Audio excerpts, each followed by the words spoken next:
dangerous snares. At yan ay dapat na siyasatin natin ating buhay ngayon, mga kapatid. Kung, number one, nando na ba tayo dito sa snare o sa patibong o bitag na ito? Papunta pa lang ba tayo? O kaya ay kaalis-alis lang ba natin at nagbabalak na naman yata tayong mahulog dito? We'll discuss several dangerous snares, and one of that is a foolish mouth. What is a snare? A deception, a trap. Yung sumuot ka ng sumuot, hindi mo alam, hindi ka na pala makakalabas doon.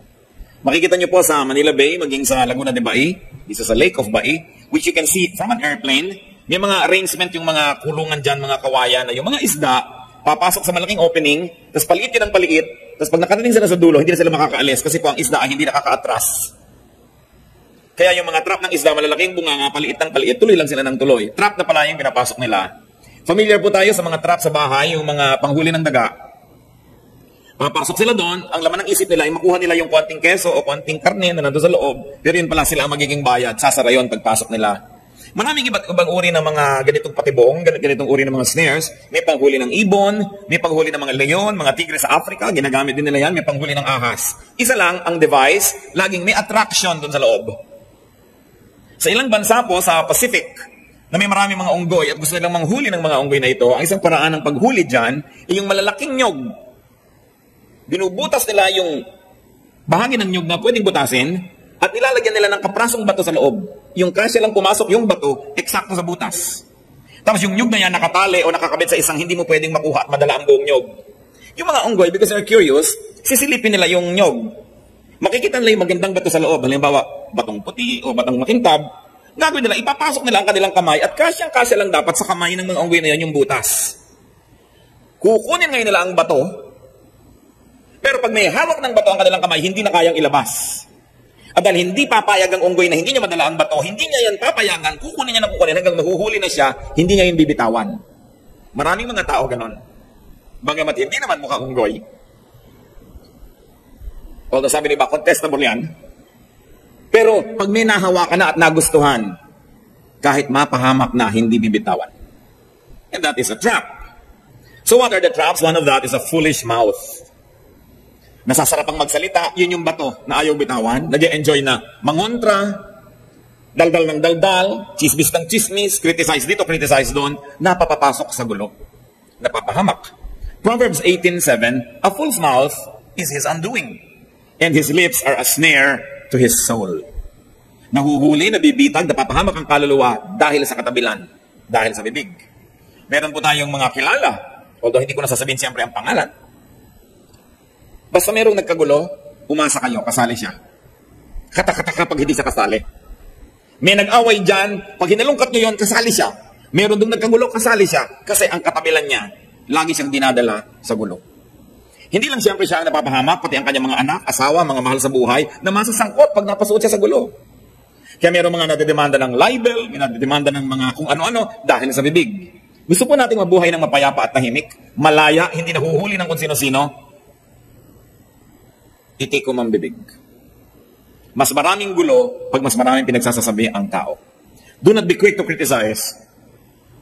Do not be quick to comment, to judge, and don't be quick to promise. Yang panunumpa, yang pagsasabing sige, gagawin ko, yan ang napakaraming taong napapahamak. Also, do not be quick to agree. Neither be too quick to disagree. When you are not sure, shut up. Think, pray, and don't say a thing. Napakaraming mga ganyang napahamak na yung sa katabilan. No? Yung nakita ng nag-iisa yung dumarating, nasa ng misis mo? Anong gusto sabihin? Nag-away kami. Pag may magkasawa at hindi nyo nakikita magkasama, huwag kayong tanong ng tanong. Liban na lang kapatid nyo mismo, bayaw, yung hindi kayo paglilihiman. Pero yung medyo casual lang yung acquaintance, huwag kayong naghahanap ng taong wala. Dahil baka masuot kayo sa gulo. Meron namang, ang tabang naman itong pagkain na to. Ang tabang, sino bang gumawa nito? Yung pala, sabi ng katapat mo, ako. Ay, siguro, masama, may sipong kasi ako eh. Kaya natabangan ako. Actually, maalat nga eh. You know, kung ano natuloy ang pagsasasabihin mo sa katabilan mo. Quiet, it's better. Ecclesiastes 5:2, do not be quick with your mouth. Hindi mo alam kung ang saan ka masusuot na gulo dahil sa pagsasalita. Another dangerous snare that godly people will always avoid is involvement with foolish people. Huwag makikisangkot sa mga taong puro na lamang kahangalaan ang iniisip, sinasabi at gustong gawin. Proverbs 14:7, stay away from a foolish man, for you will not find knowledge on his lips. In fact, you will find lies and you will find deception and you will also court trouble. Gano'ng karaming tao ang nasuot sa gulo dahil nakibarkada sa isang taong natatawag ng nating what? Foolish. Sabi sa Bible, foolish. So, suriin ninyo ang tao bang ito ay matalino o hindi, maayos ba o ano, magulo ba siya o payapa, then iwasan ng ganito mga tao. Dahil gulo ang kanilang laging kasunod. Another dangerous snare is involvement with wicked people. Inasasangkot tayo sa masasamang mga tao. Masasama ang ginagawa, gumagawa ng krimen, meron silang mga pandaraya, may mga racket, meron silang murderous intent, meron silang mga malicious activities. Don't get involved with them. Para na yan yung may konti kang nakitang cheese na daga ka na, merong attraction, papasok ka, yun pala yung buong katawan mo mabibitag doon. Gano'ng karami mga mabubuting bata ang napasuot sa mali dahil napabarkada sa masama. Gano'ng karaming mabubuting mga mister ang napahamak dahil napabarkada sa mga masama. Kahit misis ko minsan napabarkada sa masama. Psalm 1:1, Blessed is the man who does not walk in the counsel of the wicked, or stand in the way of sinners, or sit in the seat of mockers. So nakita natin yung tatlong mga verbs dyan, tatlong mga bodily possessions. Paano doon nabe-bless? Unang-una, you don't walk in the counsel of the wicked. Hindi ka nakikilakad, nakikiayon sa payo ng masama. So lakad-lakad. You never stand in the way of sinners. Medyo mas permanent na yun, nakatayo ka na doon. You never stand in their way. You get away from the way of the sinner. And neither do you sit. Mas lalo na yun, nakaupo ka na in the seat of mockers. Pag may mga tao na mahilig manglibak, makipag-away, humanap ng gulo, never sit with them. Dahil oras na may naghagi sa kanila ng granada, una kayong magkakalasog-lasog dyan. Huwag kayong sumasama doon sa nag-a-attract ng trouble. And you know that there are people who are attractive to trouble. There are people who are like magnets. They just attract trouble. So unless you're so spiritually powerful and so spiritually full that you can neutralize their negative attraction, then avoid them. Pinagpapala daw ang tao hindi nakikiayon, nakikilakad, nakikitayo, at lalong hindi nakikiupo sa mga masasama. Another dangerous snare, of course, is a scheming person. A man or a woman. Yung napakarami niyang mga ginagawa. Para siyang gagamba na meron siyang mga tinatahi at binubuong mga sapot. Malicious yun dahil nag-aantay siyang may dumaan na mapadikit. It's really a trap, no? Although hindi naman natin gustong gawing immoral yung gagamba dahil yun ang hanap buhay niya. Pero ang point natin, may mga tao parang gagamba. Lagi silang may binubuong sapot at naghihintay ng mapapahamak, mapapadikit doon. Especially a scheming adulteress. Sabi sa Ecclesiastes 7:26, I find more bitter than death the woman who is a snare, whose heart is a trap, and whose hands are chains. The man who pleases God will escape her, but the sinner, she will ensnare. So isang trap daw yung babae na adulteress, na akala mo ganun-ganun lang, yung pala nai-involve ka na, ang mga kamay niya ay parang kadena, pag niyakap ka niya, di ka na makawala. Ang kanya mga salita, parang honey, but what's wrong with honey? It's so sticky. Pag meron niyang dumikit na insekto, hindi na siya makakaalis. Hindi lang sa babae yan, siyempre sa lalaki din, because they are scheming adulterers. Napakabait, napakamaalalahanin, matulungin. Pag napaluha ka, inaabutan ka ng panyo. Pagka medyo nalulungkot ka, pinapatawa ka niya ng konti hanggang nahulog na yung loob mo, mamaya, meron na kayong affair. So iniingatan daw yung ganito mga swabing lalaki, swabing babae na napakadaling ibigin. In other words, kaibig-ibig, kaakit-akit. At kung kayo may asawa na, wala na kayong dapat pang kinakaakit-akitan at iniibig-ibig. Kaya pag may kaibig-ibig at kaakit-akit, iwas. Yan ang ginagawa ng tao. Kung ayaw niyang, mapahamak. Pero pag nararamdaman ng medyo nahuhulog-hulog na yung loob mo, namimiss-miss mo siya ng konti, mas lalong dapat mong iwasan. At ang pinag-uusapan dito po yung mga kaakit-akit na tao kasi hindi ka nun pwedeng madaya nang di kaakit-akit. Siyempre, hindi naman nakaka-tempt yung wala namang kakwenta-kwenta yung dating niya. So mga lalo may mga asawa, pag-iingatan nyo, kung nag-opisina kayo, may mga ka-office mate kayo na masarap kasama, nakakalibang, napapatawa kayo ng konti, layuan nyo. Dahil mamaya-maya, niyayakap-yakap nyo na yan. Sabi ng isang poem, Vice is a woman of so frightful mien, as to be hated needs but to be seen. But seen too oft, familiar with her face. We first endure, then pity, then embrace. Ganyan din daw lahat ng bisyo. Sa simula, you endure, then you pity, then you embrace.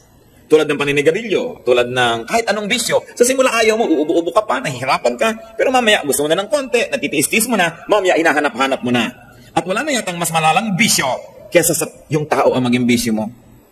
Yung nahulog ang loob mo, nagustuhan mo ang isang tao, na wala ka ng business falling in love and liking people that way. Mag-ingat.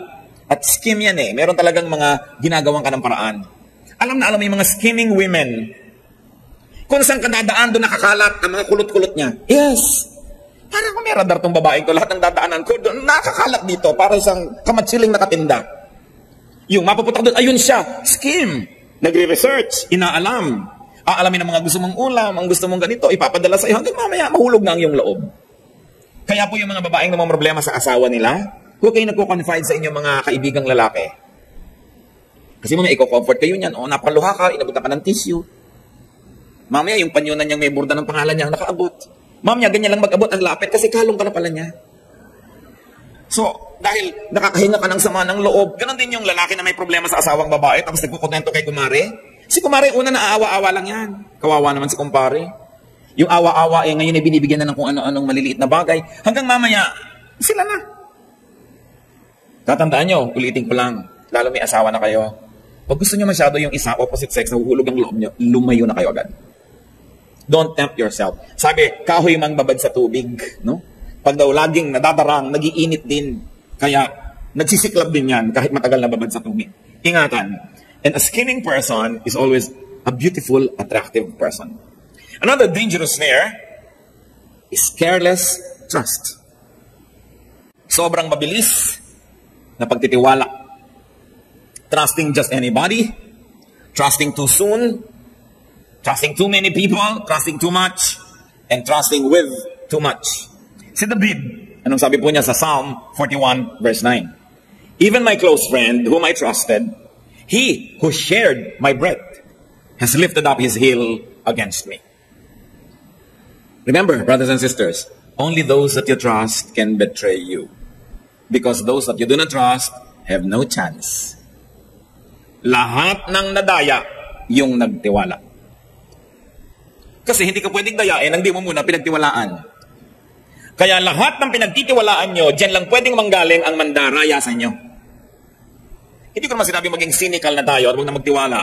But remember, ang pinagtitiwalaan nyo, yan dapat din ang number 1 yung suspect na magbe-betray sa inyo. Because you can never be betrayed by people you never trust. Sasabihin mo, pinagtiwalaan ko pa naman siya. Natural! Paano kanya madadaya kung di ka nagtiwala? Today's friend may be tomorrow's enemy. Kaya mga sobrang nakikiklose sa mga friend, best friend ko, mamaya nagkaaway. Magtira kayo sa sarili ninyo. Ibigay nyo lang ang lubos sa inyong asawa, sa inyong anak, sa inyong magulang, maaaring sa inyong kapatid. And yet, even that is not always a sure thing. Huh?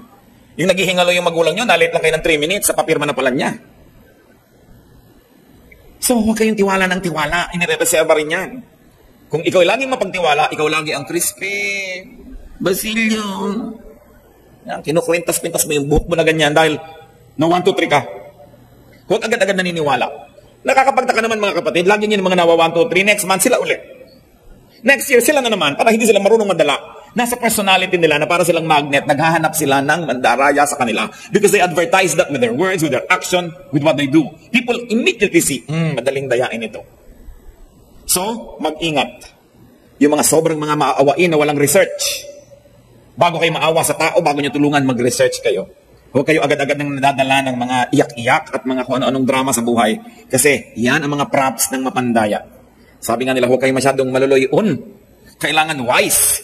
Now, be wise as serpents, be innocent as doves. That's important. Don't trust carelessly. And I always say this, and I like to repeat this, especially for the sake of those who have not heard it. One of the most dangerous snares in life is guarantorship. Never be a guarantor. Gano'ng karami ng guarantor ang napahamak dahil tumakbo yung may utang, ikaw ang hinabol kasi ikaw ang guarantor. Never be a guarantor.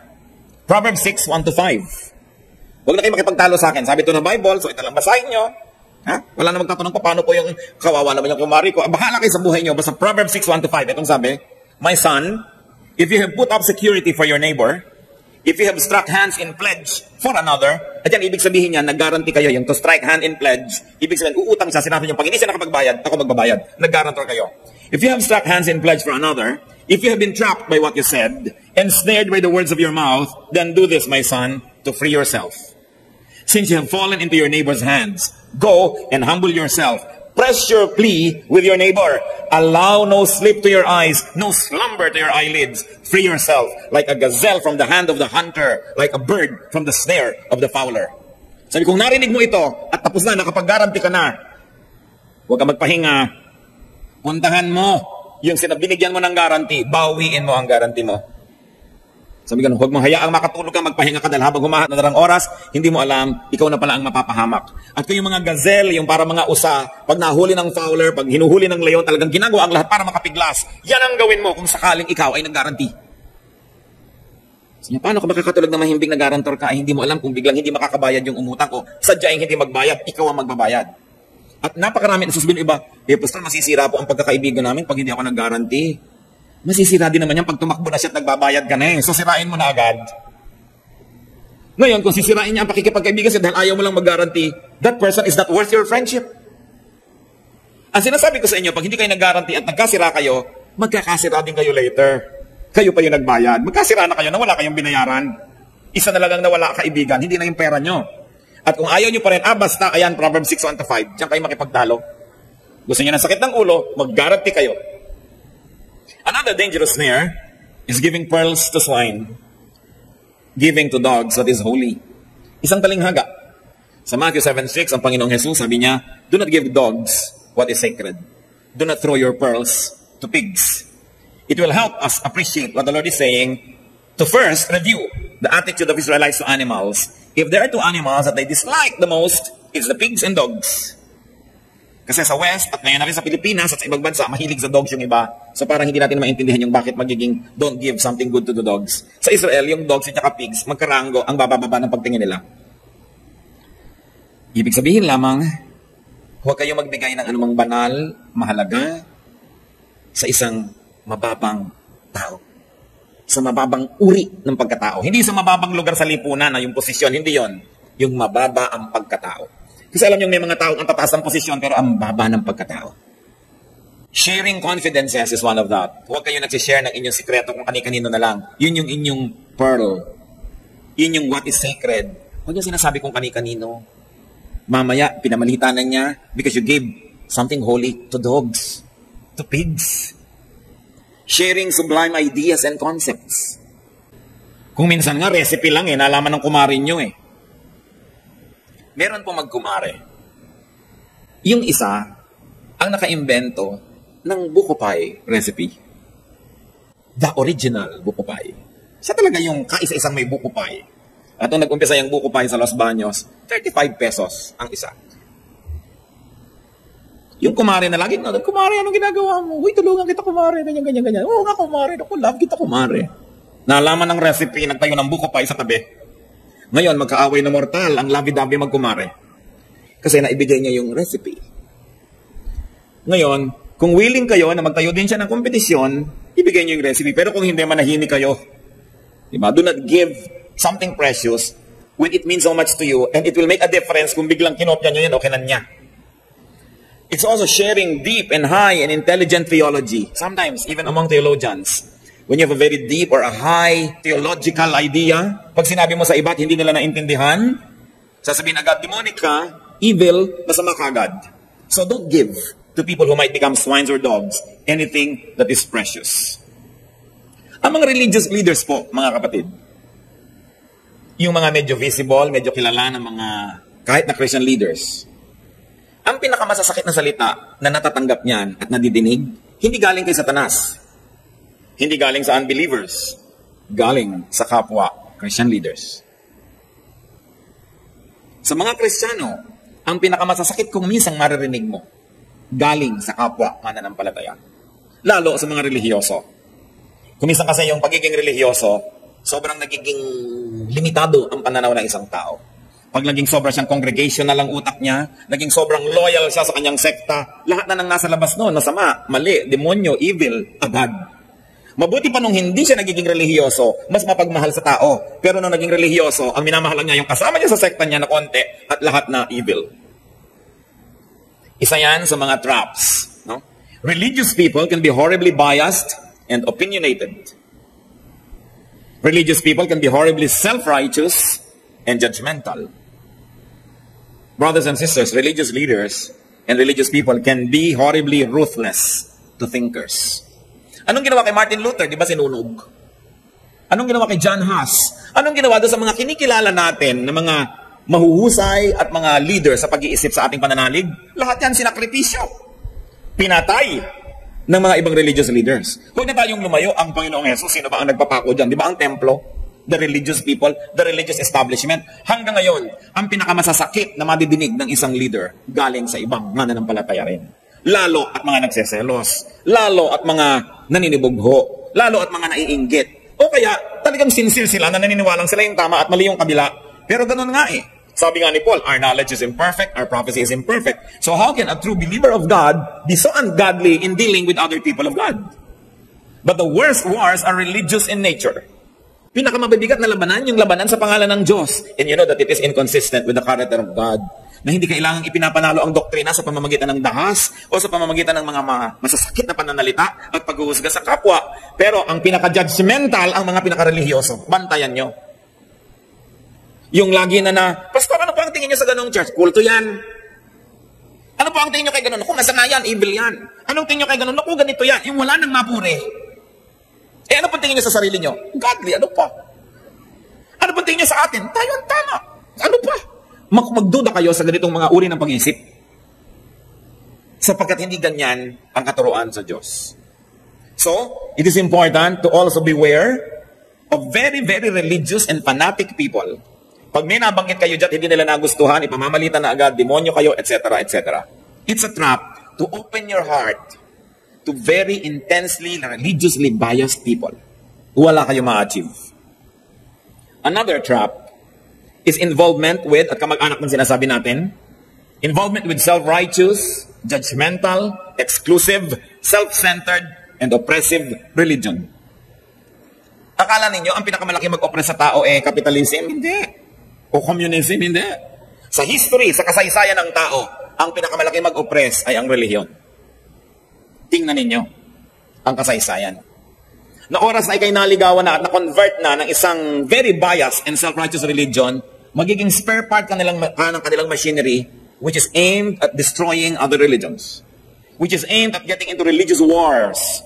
Kaya napakalaking kalungkutan na makita mo na ang mga tao na naghahanap sa Diyos, naghahanap ng katuwiran at ng kabanalan, masasangkot at magiging miyembro ng isang sekta na napaka-self-righteous, napaka-self-centered, at binubulag nila kanilang mga member para walang maramdaman kundi pagkamuhi sa mga ibang mga pananalig, sa ibang mga pananampalataya, at pagiging self-righteous, sila lang ang tama at lahat mali na.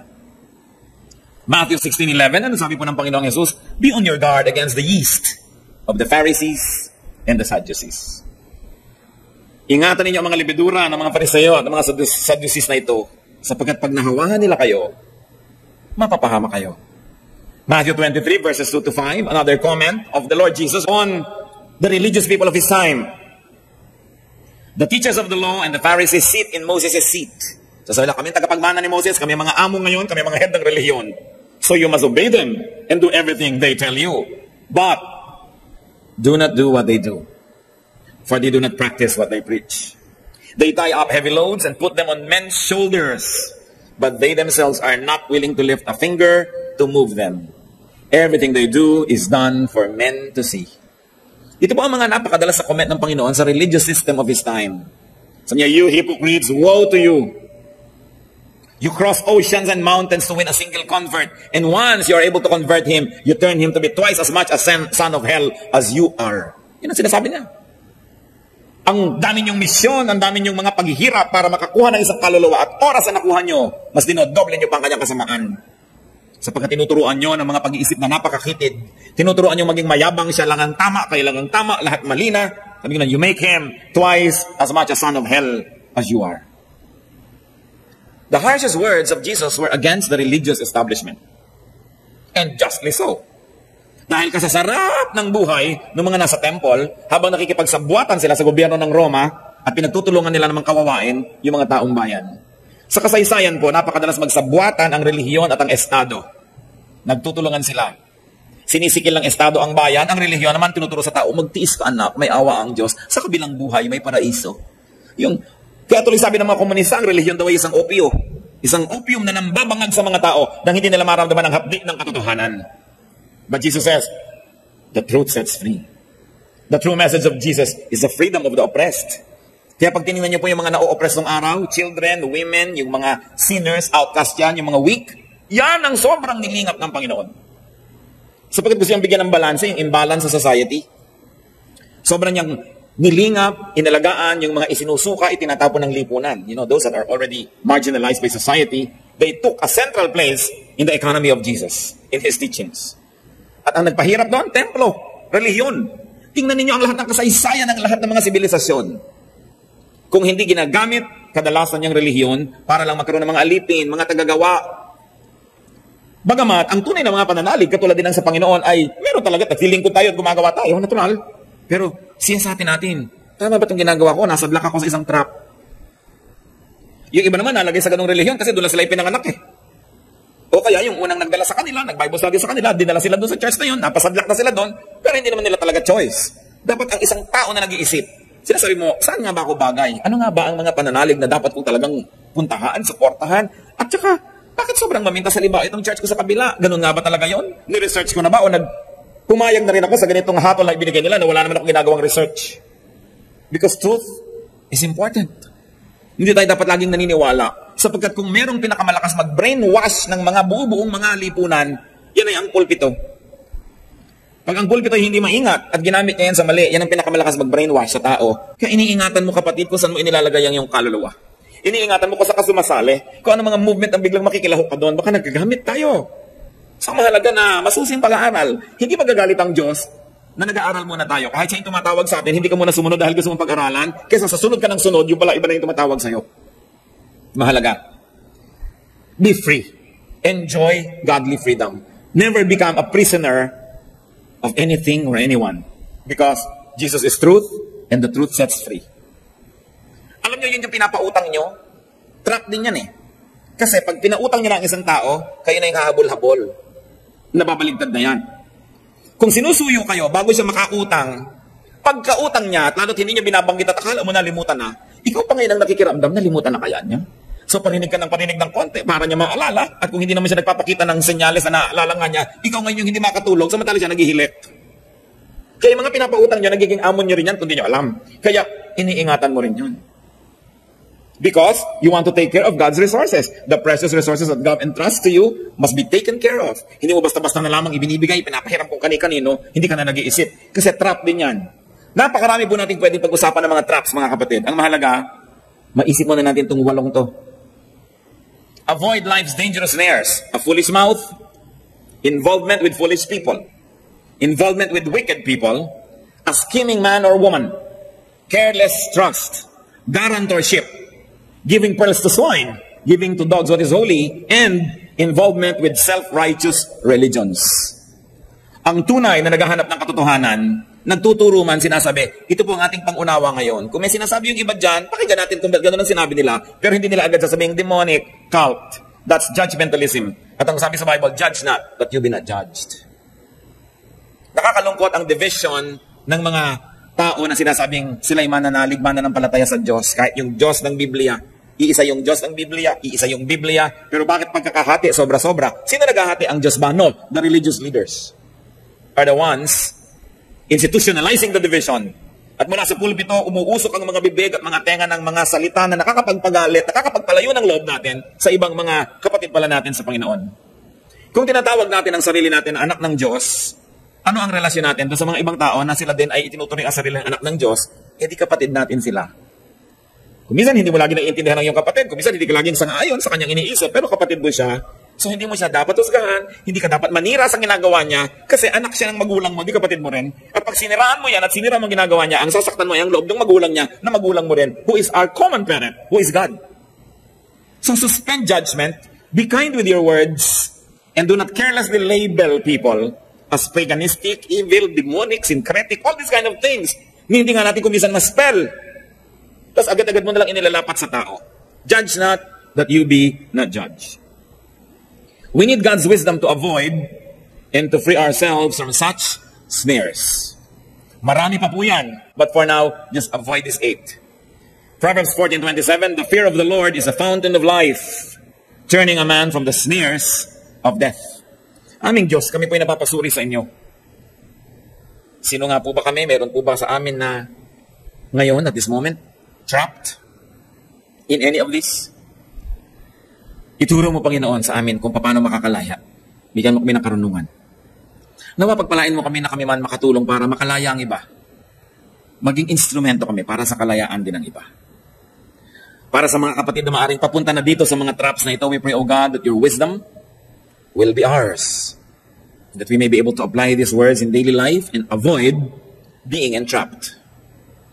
At doon naman sa mga nakalaya ng Panginoon, salamat po. Nawa, huwag nang maulit. Ituro mo sa amin, huwag pa ulit-ulit magkamali. Huwag ulit-ulitin ang mga maling hakbang. Teach us, O Lord, so that we will not permit the same snakes to bite us twice. Teach us to be wise, kind, good, innocent as doves, but be wise as serpents. Mulit-muli nananalangin kami para sa mga kapatid na ngayon ay maaring kulong na kulong sa ganito mga bagay. Set us free, O God. Say the words and we will be free.